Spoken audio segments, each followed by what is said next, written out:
Charli XCX was finally ready to record new music.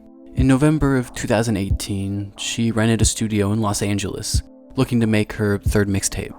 She had been put off of albums ever since her last one leaked online, deciding instead to only make mixtapes. It didn't really change anything, but if you call it a mixtape, the label doesn't really care anymore. Both of her last mixtapes, Number 1 Angel and Pop 2, were produced by Alexander Guy Cook. The electronic and pop producer was working with Charli again to make her third mixtape. After recording for 2 weeks, Charli decided that she wanted to make something bigger. They moved to a house in Eagle Rock, Los Angeles, and began work on her next album. She stayed there until March of 2019, recording the majority of the songs that would appear on her album. It was originally going to be titled something with a 3 in it, to match Number 1 Angel and Pop 2. But A.G. Cook suggested that she just call it Charli, since the music matched her so well. After 7 tracks were released as singles, on September 13th, 2019, Charli XCX dropped Charli.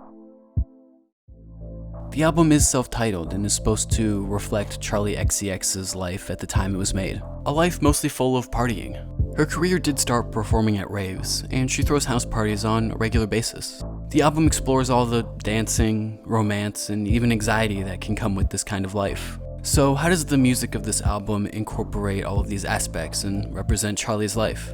It seems to be split about 50-50 between upbeat pop music and slow ballads.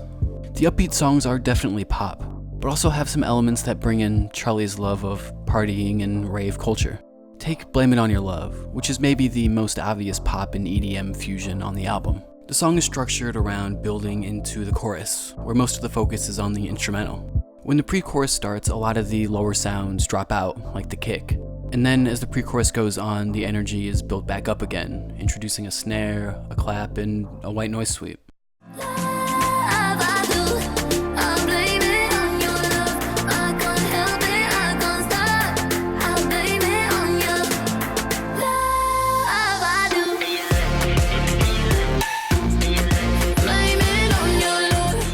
The way the chorus focuses on the instrumental and not Charli's vocals is much more reflective of a pop and EDM fusion.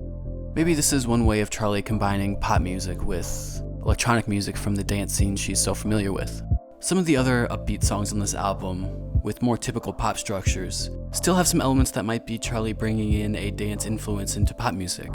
Take 1999, where the bass that comes in at the beginning continues all the way through the pre-chorus and into the chorus.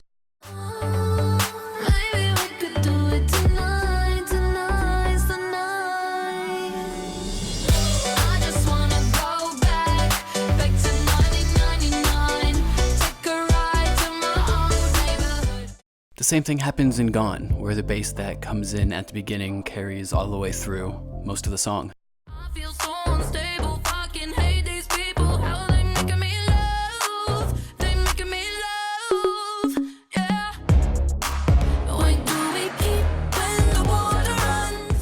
Keeping the bass line going is maybe a little more fatiguing than dropping it out like Blame It On Your Love, but it's a lot more fitting of a club environment, where having a constant bass line is important to keep everyone dancing.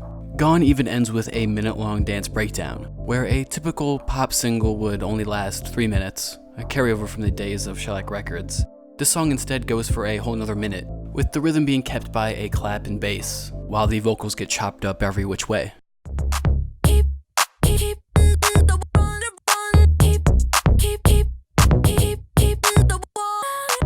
The instrumental choruses, constant bass lines, and dance outros are some of the ways that Charli's partying lifestyle might influence some of the more upbeat pop songs on this album. The other half of this album, slower and more introspective, still has some musical elements that could be from these same influences. Another artist might have chosen to strip back these songs, taking out the electronic elements to help them sound more personal. But even on the slow ballads, Charli embraces this experimental and electronic sound. She's telling us how she feels, but without letting us forget that we are, in fact, at a party. Just now off to the side instead of on the dance floor.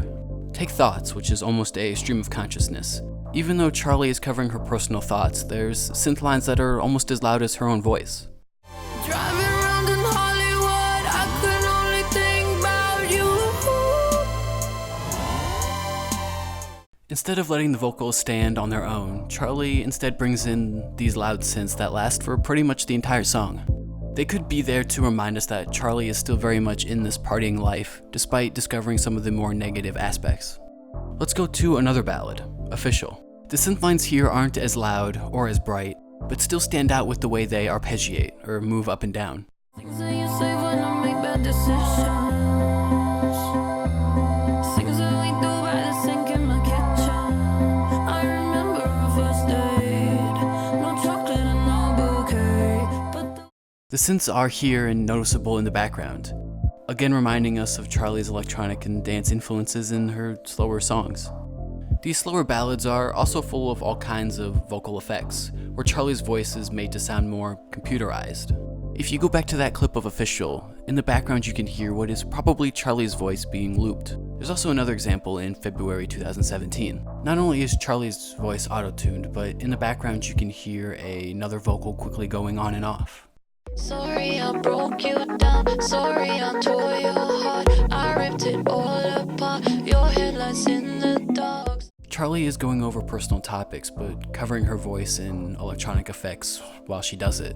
This could just be another way of taking her own personal realizations about her life and putting them in the party atmosphere where she made them. These vocal effects, along with all of the different synth lines, could be a few of the ways that Charli takes these slower ballads and makes them sound like her and her experiences. House parties, anxiety, and some romance are all different parts of Charli's life that she could have brought into this album to make it sound like her. They could show up in a number of ways, both in the upbeat pop songs and the slower, introspective ballads. The best way to understand Charli XCX is to just listen to Charli. Thanks for listening. Let me know what you think of Charli XCX and her new album, Charli. You can find Sound Selection on YouTube, as a podcast on iTunes, or on Instagram.